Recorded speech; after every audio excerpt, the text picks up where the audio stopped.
Hello everyone, welcome back to my castle. मैं हूं आपकी मिताली, एक engineer turn into home baker. अगर आप घर पे बेकिंग सीख रहे हैं तो ये वीडियो आपके लिए परफेक्ट है, क्योंकि मैं सिर्फ रेसिपीज नहीं बल्कि बेकिंग के साइंटिफिक टिप्स भी शेयर करने वाली हूं। तो वीडियो को पूरा जरूर देखिएगा और अगर आप नए हैं तो चैनल को सब्सक्राइब करना मत भूलेगा। सबसे पहले इंग्रेडिएंट की लिस्ट स्क्रीन पे देख लीजिए, स्क्रीनशॉट ले सकते हैं या डिस्क्रिप्शन बॉक्स में भी चेक कर सकते हैं। सबसे पहले हम मैदा और बेसन को मिक्स करेंगे। आप हमेशा इंश्योर करिएगा कि जब भी आप बेकिंग करते हैं तो जितने भी ड्राई इंग्रेडिएंट्स होते हैं आप उनको छान के लीजिएगा। सबसे पहले हम मैदा और बेसन को मिक्स करेंगे। बेसन इसमें एकदम डिफरेंट क्रिस्पीनेस लाता है और हल्का सा नटी फ्लेवर भी ऐड करता है। आपने देखा होगा कि इंडियन बेकरी बिस्किट में वो हल्का सा अलग टेक्सचर होता है, ये बेसन की वजह से होता है। अब हम इसमें नमक, रोस्टेड जीरा और अजवाइन डालेंगे। अजवाइन और जीरा सिर्फ टेस्ट नहीं देता, डाइजेशन में भी मदद करता है, इसलिए ये बिस्किट सिर्फ मजेदार ही नहीं पेट के लिए भी अच्छे होते हैं। एक छोटी सी टिप शेयर करती हूँ आपके साथ। अगर आप चाहे तो जीरा और अजवाइन को ड्राई रोस्ट करने के बाद थोड़ा क्रश कर सकते हैं ताकि इसका फ्लेवर और ज्यादा स्ट्रॉन्ग आए। अब हम ड्राई इंग्रेडिएंट को सिफ्ट करने के बाद इसमें क्या करेंगे, हम इसमें बटर डालेंगे और हाथों से रब करेंगे ताकि एकदम ब्रेड क्रम टेक्सचर बन जाए। ये स्टेप बहुत इंपॉर्टेंट होता है, हमेशा याद रखिएगा। जब भी हम बेकिंग करते हैं तो हमारे जितने भी अलग अलग रेसिपीज के स्टेप्स हम बताते हैं या कोई भी बताता है आपको या किसी बुक में आप पढ़ते हैं तो आप प्लीज उसको वैसे वैसे फॉलो करिएगा। हर रेसिपी का अपना एक तरीका होता है। ये स्टेप बहुत इंपॉर्टेंट है जो मैंने कहा है कि बटर को हाथ से रब करने का। बटर बिस्किट के टेक्सचर को क्रिस्प और सॉफ्ट बनाता है क्योंकि ये ग्लूटेन फॉर्मेशन कंट्रोल करता है। अब आप पूछेंगे ग्लूटेन क्या होता है? ये एक प्रोटीन होता है जो मैदे में होता है और अगर हम डो को ज्यादा नीड करते हैं या गूंथते हैं तो ग्लूटेन डेवलप हो जाता है और बिस्किट हार्ड हो सकते हैं। इसीलिए हमेशा याद रखिए बिस्किट डो को ज्यादा नीड नहीं करना है। दोस्तों, अगर आपको बेकिंग का साइंस समझना पसंद है तो मुझे कमेंट में जरूर बताना, मैं आपके लिए और भी इंटरेस्टिंग बेकिंग टिप्स शेयर करती रहूंगी।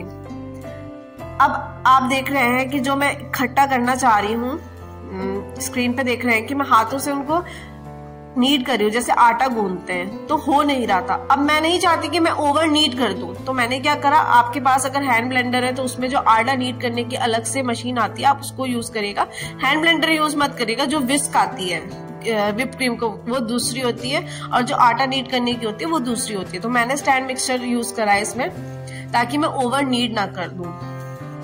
और आपको एक और टिप शेयर करती हूँ आपके साथ। अगर आपको बिस्किट और फ्लफी चाहिए तो डो को एक बार फ्रिज में 10-15 मिनट के लिए रखिएगा, फिर बेक करिएगा, तो आपको एक अलग ही चीज देखने को मिलेगी। हम जब बिस्किट को फ्रिज में 10-15 मिनट के लिए सेट करने के लिए रखते हैं तो बेकिंग एक मैजिक जैसा हो जाता है, लेकिन ये पूरा साइंस है, ठीक है। बेकिंग मैजिक के साथ सबसे ज्यादा मैजिक से ज्यादा ये साइंस है। जब हम बिस्किट बेक करते हैं तो हीट की वजह से बटर मेल्ट होता है, एयर पॉकेट्स बनती हैं और बिस्किट लाइट और क्रिस्पी हो जाते हैं। तो आप स्क्रीन पे देख रहे होंगे कि मैंने 2 बटर पेपर के बीच में अपने डो को रखा और मैं रोलिंग पिन से रोल कर रही हूँ। ये रोलिंग पिन जो है हम जब फॉन्डेंट का केक बनाते हैं तो उसमें यूज होती है, तो ये वो रोलिंग पिन है। अगर आपके पास ये नहीं है तो कोई बात नहीं, आपके घर में बेलन, तो सबके घर में बेलन होता है, ऑब्वियस सी बात है कि नहीं? तो आप बेलन यूज कर सकते हैं। कोई हाई फाई चीजों की आपको जरूरत नहीं है। घर पे जो चीजें अवेलेबल है आपके पास, आप उससे पहले ट्राई करिए। बेकिंग में तो अनगिनत चीजें हैं, लेने के लिए आप एकदम ले सकते हैं, बट हमें ऐसा नहीं करना है। हमें चीजें पहले सीखनी है, तब हम किसी बड़े इन्वेस्टमेंट की तरफ जाएंगे, है ना?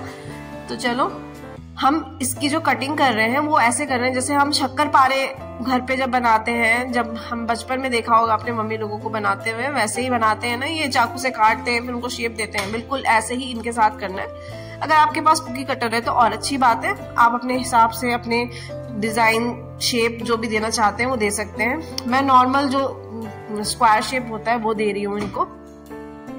मैं तो ऑनेस्टली जब ये बिस्किट बेक करती हूँ तो घर में एकदम बेकरी खुशबू फैल जाती है।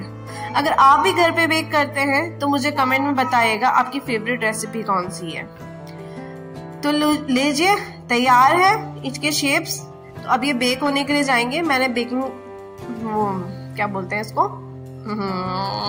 बेकिंग पैन ले लिया है। ये जो माइक्रोवेव के अवन के साथ आता है कन्वेक्शन के साथ, ये वो है, क्योंकि मैंने आपको बहुत पहले एक वीडियो में बता चुकी हूँ कि मेरे पास ओटीजी नहीं है, मैं माइक्रोवेव कन्वेक्शन में बेक करती हूँ।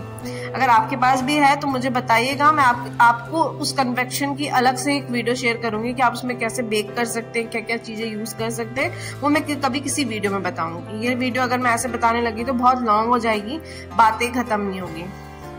इसको आप बेक करेंगे 170 to 180 डिग्री सेल्सियस पे ऑलमोस्ट 25 to 30 मिनट के लिए।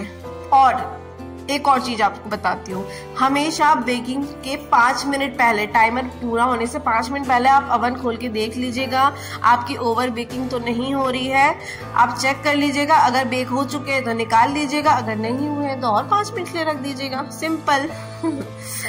तो लीजिए हमारे बिस्किट को मैं ऊपर से क्या कर रही हूँ, मुझे थोड़ा अच्छा लगता है जीरा और अजवाइन, तो मैं और ऊपर से स्प्रिंकल कर रही हूँ। आपके लिए जितना आपने डो में मिक्स करा आपके लिए उतना बहुत है, तो आप उतना डालिए। अगर आपको और मेरे तरह है आप कि आपको बहुत ज्यादा अच्छे लगते हैं बिस्किट, तो आप ऊपर से डाल सकते हैं। तो लीजिए तैयार है हमारे क्रिस्पी बटर रोस्टेड जीरा अजवाइन बिस्किट। ये देखो कितने सुंदर गोल्डन ब्राउन कलर के